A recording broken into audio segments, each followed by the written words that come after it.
Hello student, मैं दीपा मेहरा स्वागत करती हूँ आप सभी का यथार्थ हिंदी एजुकेशन क्लासेस में। और आज की क्लास है हमारी कक्षा 10 की क्षितिज पाठ्य पुस्तक से प्रथम पाठ सूरदास के पद से, जिसमें कि हम प्रश्न उत्तर सॉल्व करेंगे।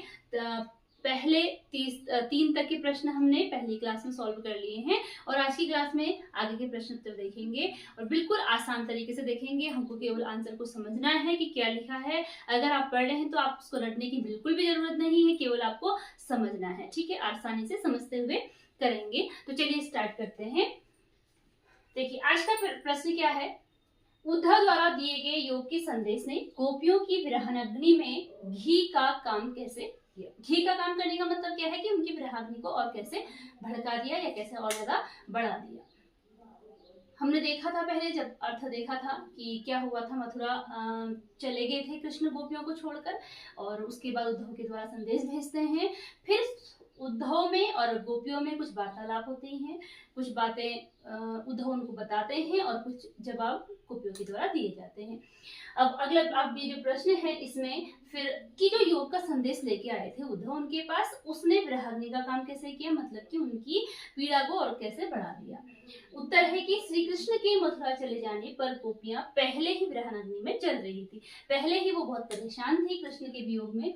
वे श्री कृष्ण के प्रेम संदेश और उनके आने की प्रतीक्षा कर रही थी, लेकिन ऐसे में श्री कृष्ण ने उनके पास उद्धव के द्वारा योग संदेश भेज दिया, जिससे उनकी व्यथा और अधिक बढ़ गई। अब क्या हुआ, देखिए जब हम पहले से ही किसी चीज का इंतजार कर रहे हैं और हमें उम्मीद है कि वह चीज हमारे पास आएगी या हमें मिलेगी, लेकिन अगर उसके विपरीत चीजें हो जाती हैं तो हमारे साथ कैसा होता है, वो हमारे परेशानी को और अधिक बढ़ा देती हैं। बिल्कुल वही गोपियों के साथ भी हुआ। गोपियां इंतजार कर रही हैं क्योंकि कृष्ण ने उनको कहा था कि वो वापस लौट के आएंगे, तो इंतजार कर रही हैं। अब ऐसे में क्या हुआ कि कृष्ण ना तो खुद तो आए नहीं और भी क्या संदेश भेजा, योग क्या संदेश भेजा कि वो निर्गुण ब्रह्म की उपासना करें, कृष्ण को भूल जाएं, तो उसी में अपना ध्यान लगाएं। तो क्या हुआ कि जब उद्धव ने उनको ऐसा संदेश दिया, अब उनकी जो आने की उम्मीद थी वह भी टूट गई, है ना। अभी तो वो आने की प्रतीक्षा कर रहे थे, लेकिन अब उनके आने की, कृष्ण के आने की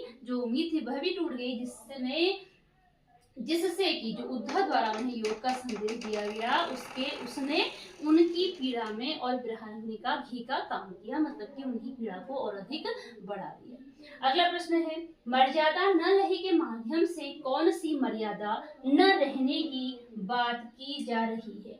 तो मर्यादा न रही, गोपियां कहती हैं कि मर्यादा न रही, तो मर्यादा न रही किस मर्यादा की उन्होंने बात की है।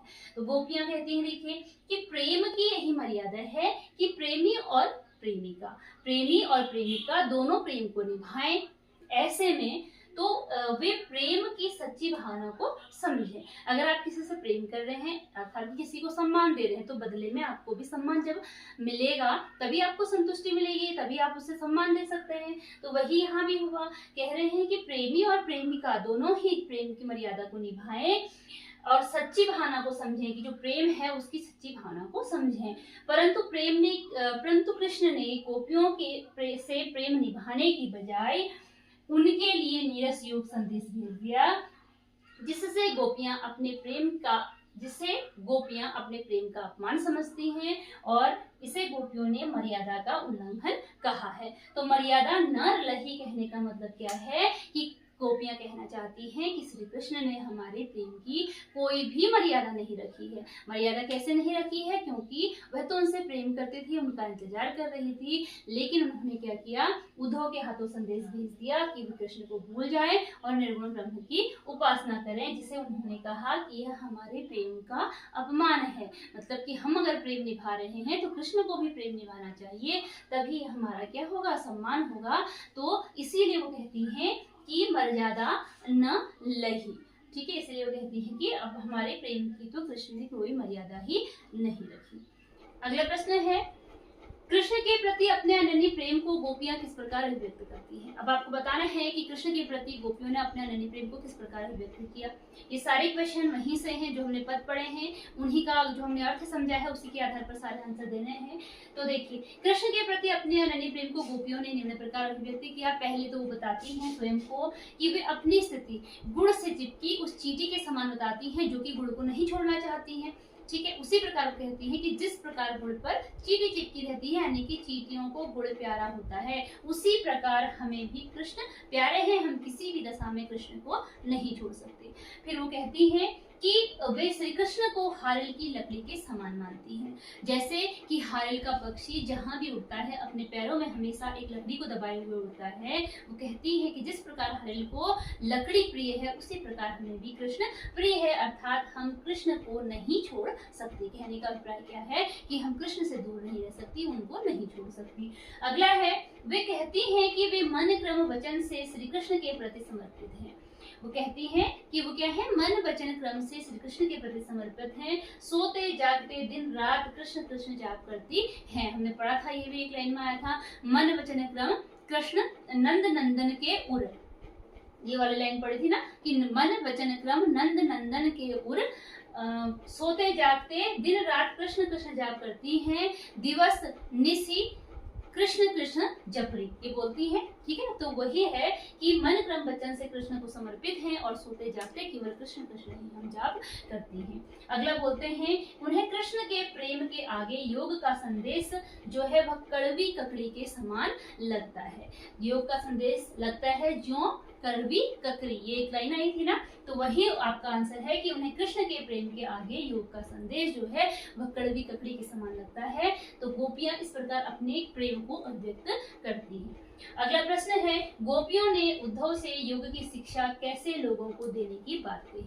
अब गोपियां कहती हैं कि तुम्हें योग की, हमें तो योग स्वीकार नहीं है क्योंकि उन्हें तो कृष्ण से प्रेम है, योग को स्वीकार नहीं करना चाहती हैं। तो फिर वो बताती हैं कि तुम्हें कैसे लोगों को यह योग का संदेश देना चाहिए। तो गोपियां कहती हैं उद्धव से कि ये योग का संदेश उन्हीं को जाके सौंपो। किनको जाके सौंपो? ये योग का संदेश उनको जाके सौंपो जिसके मन स्थिर नहीं है, जिसके मन चक्री, ये लाइन पढ़ी थी हमने कि जिसके मन चक्री, जिसका मन क्या है, चक्री के समान है, जो घूमता रहता है उसी को, अर्थात कि जिसका मन किसी एक जगह पर नहीं टिकता है, स्थिर नहीं रहता है, जिसके मन में कृष्ण के प्रति सच्चा प्रेम नहीं है और जो यहाँ वहां भटकता रहता है। तो गोपियां कहती हैं कि तुम योग का संदेश उसे जाके सौंपो जिसका मन स्थिर नहीं है, जो कृष्ण से प्रेम नहीं करते हैं और जिसका मन चक्री के समान यहाँ वहां घूमता रहता है, भटकता रहता है। हम तो क्या है, पूर्ण रूप से कृष्ण को समर्पित हैं। ये दोनों क्वेश्चन के आंसर हो गए। देखिए, हमें जो पढ़ना है वो इस तरीके से पढ़ना है कि वो हमें समझ में आए और हमारे जो कि देखो, हम जब किसी चीज को समझ के पढ़ते हैं तो वो चिरस्थायी होता है, अर्थात कि लंबे समय तक हमारे दिमाग में रहता है। तो इसलिए आपको क्वेश्चन आंसर सॉल्व करने से पहले अर्थ पढ़ना बहुत जरूरी है। अगर आप उसका अर्थ समझ जाएंगे कि क्या कहा गया है, क्यों कहा गया है, तो सारे क्वेश्चन का आंसर देना एकदम आसान हो जाएगा।